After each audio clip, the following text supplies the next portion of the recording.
Puttur taluk volleyball association ಹಾಗೂ 7 diamonds youth club ಜಂಟಿ ಆಶ್ರಯದಲ್ಲಿ ರಾಷ್ಟ್ರೀಯ ಮಟ್ಟದ ಪುರುಷರು ಹಾಗೂ ಮಹಿಳೆಯರ ವಾಲಿಬಾಲ್ ಪಂದ್ಯಾಟ ಮಾರ್ಚ್ 20, 21 ಹಾಗೂ 22ರಂದು ತೆಂಕಿಲ ವಿವೇಕಾನಂದ ಕನ್ನಡ ಮತ್ತು ಆಂಗ್ಲ ಮಾಧ್ಯಮ ಶಾಲಾ ಕ್ರೀಡಾಂಗಣದಲ್ಲಿ ನಡೆಯಲಿದೆ ಎಂದು ಪುತ್ತೂರು ವಾಲಿಬಾಲ್ ಅಸೋಸಿಯೇಷನ್ ಗೌರವಾಧ್ಯಕ್ಷ ಸತೀಶ್ ಬಿಎಸ್ ತಿಳಿಸಿದರು.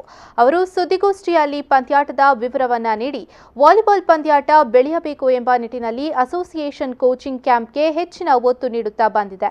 ರೆಸಿಡೆನ್ಸಿಯಲ್ ಆಗಿ ತರಬೇತಿ ಅಸೋಸಿಯೇಷನ್ನಿಂದ ನಡೆಯುತ್ತಿದ್ದು ಶಾಲಾ ವಿದ್ಯಾರ್ಥಿಗಳು ಹೆಚ್ಚಿನ ಪ್ರಯೋಜನವನ್ನ ಪಡೆಯುತ್ತಿದ್ದಾರೆ ಎಂದು ಹೇಳಿದರು. ಲೀಗ್ ಮಾದರಿಯ ಪಂದ್ಯಾಟ ಇದಾಗಿದ್ದು ಇಂಡಿಯಾದ ಟಾಪ್ ಮೋಸ್ಟ್ ಟೀಮ್ನ ಅಂತಾರಾಷ್ಟ್ರೀಯ ಮಟ್ಟದ ಹಿರಿಯ ಹಾಗೂ ಕಿರಿಯ ಆಟಗಾರರು ಪಾಲ್ಗೊಳ್ಳಲಿದ್ದು ಪ್ರತಿ ಟೀಮ್ಗೆ ಪ್ರಾಯೋಜಕರು ಇದ್ದಾರೆ. ಪಂದ್ಯಾಟದ ವೀಕ್ಷಣೆಗಾಗಿ ಗ್ಯಾಲರಿಗಳನ್ನು ನಿರ್ಮಿಸಲಾಗುವುದು. ಒಟ್ಟು 30 ಲಕ್ಷ ರೂಪಾಯಿ ವೆಚ್ಚ ಬೇಕಾಗಬಹುದು ಎಂದು ಅವರು ತಿಳಿಸಿದರು. ಕರ್ನಾಟಕ ಸೇರಿದಂತೆ ಇನ್ನಿತರ ರಾಜ್ಯಗಳ ಮಹಿಳೆಯರು ಮತ್ತು ಪುರುಷರ ತಂಡಗಳು ಪಾಲ್ಗೊಳ್ಳಲಿದೆ ಎಂದು ತಿಳಿಸಿದರು.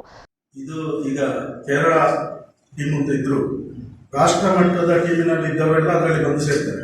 ಟೀಮ್ಸ್ ಈಗ BPCL ಕೇರಳ, BSCB ಕೇರಳ ಅಂತ ಹೇಳಿದ್ರು, ರಾಷ್ಟ್ರ ಮಟ್ಟದ ಆಟಗಾರರಿದ್ದಾರೆ.